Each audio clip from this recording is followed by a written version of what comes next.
পৌষ পার্বণ চলে যাবে, পুলি পিঠে বানাবো না তা কখনো হয়? পুলি পিঠা না হলে তো পৌষ পার্বণ আসল অর্থই হয় না। আজ আমি পুলি পিঠাটা বানিয়ে ফেলেছি, তার সাথে দুধ পুলিও বানিয়েছি। কিভাবে বানিয়েছি সেটাই তোমাদের সাথে শেয়ার করলাম। চলো প্রথমে আমি নারকেলটা ভেঙে নিয়েছি, সেটা কুড়ে নেই। দেখো এখানে আমি নারকেল কুড়ে নিয়েছি আর পাটালি গুড়টাও রেখে দিয়েছি।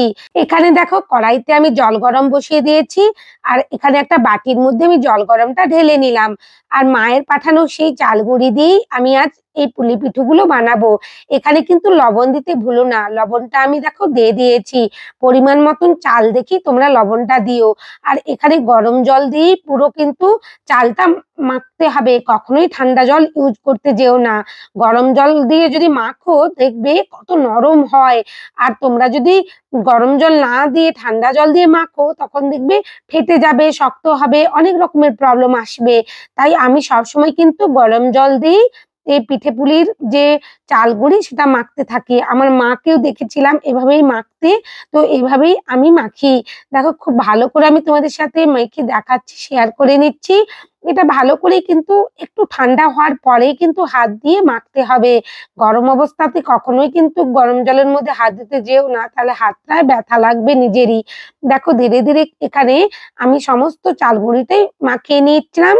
তারপরে দেখো এখানে কড়াইটা আমি বসিয়ে দিয়েছি গ্যাস ওভেনের মধ্যে, তার মধ্যে সমস্ত কোড়া নারকেলটা দিয়ে দিয়েছি আর পাটালি গুড়টা ভালো করে ভেঙে নিয়েছি।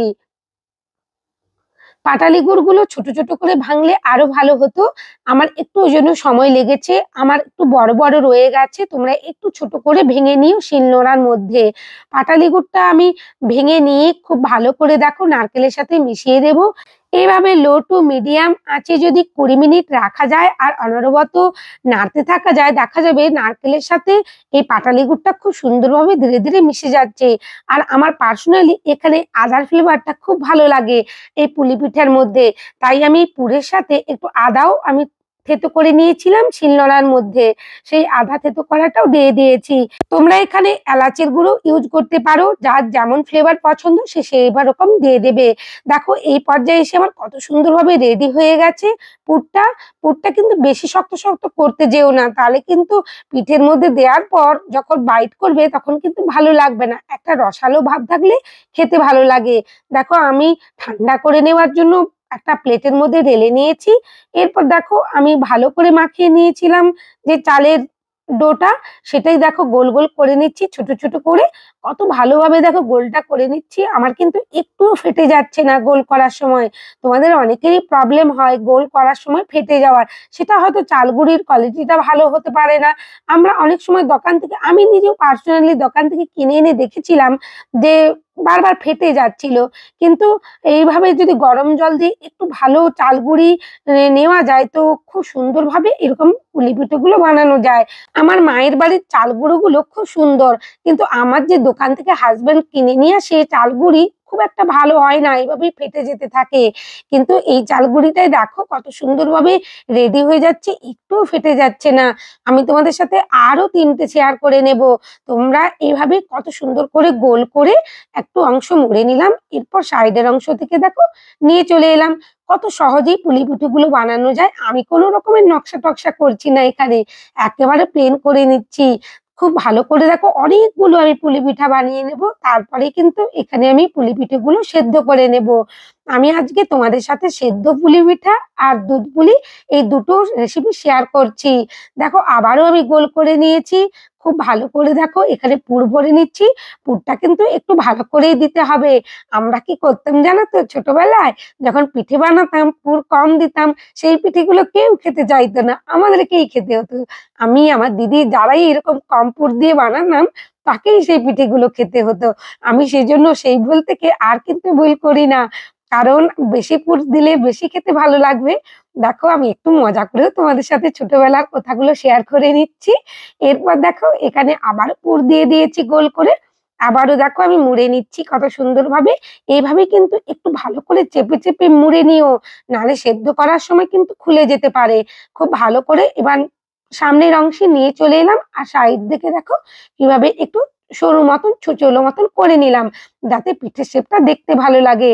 এইভাবে অনেকগুলো পিঠে করেছি। আর দূরে একটা পিঠে রাখা আছে দেখো, ওটা আমার ছোট ছেলে একটু আনন্দ করে বানিয়েছিল।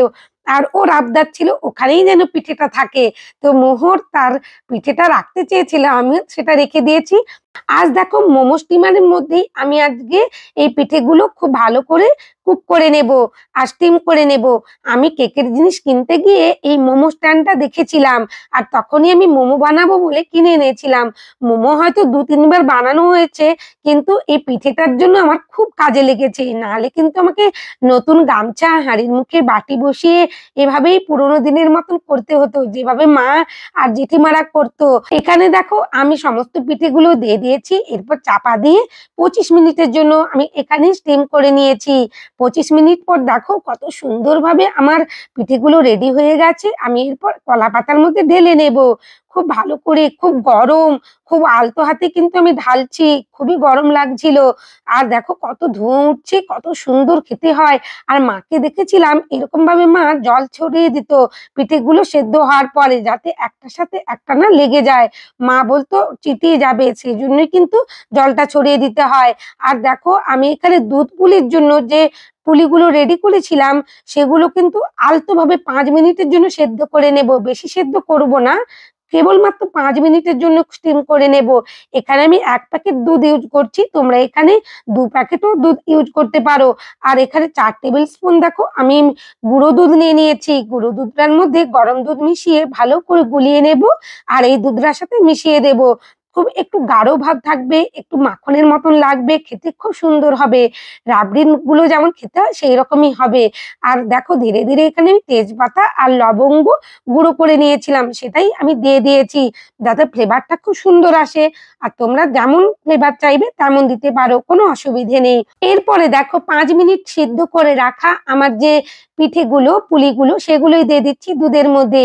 তোমরা যদি এখানে ডাইরেক্ট যে পুলি বানানোর পর দিতেই থাকো, ভেঙে যাবে। আমি অনেকবারই দেখেছি, আমি বা ডাইরেক্ট যখন পুলি বানিয়ে এই দুধের মধ্যে দিতে যাই, বারবার ভেঙে যায়, সমস্ত পুলিগুলো একটাও আস্ত থাকে না, ২-১টা ছাড়া। তো আমি সেই ভুলটা আর করছিলাম না। কেবলমাত্র ৫ মিনিট আমি স্টিম করে নিয়েছি, তারপরেই কিন্তু এখানে দুধের মধ্যে দিয়ে দিচ্ছি। খুব সুন্দরভাবে প্রত্যেকটা পুলি গোটা থাকবে আর খুব ভালো হবে। আর শেষ পর্যায়ে দেখো নামানোর কিন্তু ৪ থেকে ৫ মিনিট আগেই আমি চিনিটা দিয়ে দিয়েছি। আমি আমার পরিমাণ মতন চিনিটা দিয়ে দিয়েছি। তোমরা দুধের পরিমাণ অনুযায়ী বা তোমাদের স্বাদ অনুযায়ী তোমরা চিনিটা এখানে এড করে নেবে। কোনো রকমের অসুবিধে নেই। অনেকে কম চিনি খায়, অনেকে বেশি চিনি খায়। তাই নিজেদের স্বাদ মতন তোমরা এখানে এড করে নিও চিনিটা। দেখো চিনিটা ভালো করে মেল্ট হয়ে যাবে। তারপরে আমি আরো ২ মিনিট খুব ভালো করে ফুটিয়ে গাঢ় করে নিচ্ছি।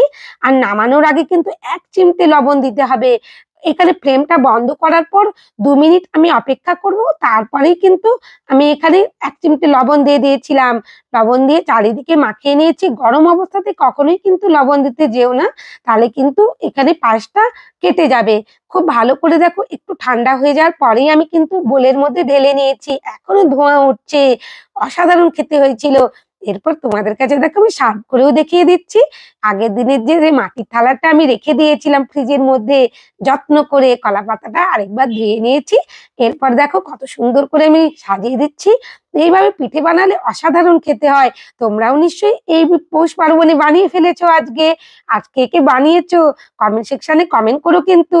আর দুধ পুলিটা অসাধারণ খেতে হয়েছিল। সবাই খুব ভালো থেকো। অনেক ধন্যবাদ তোমার।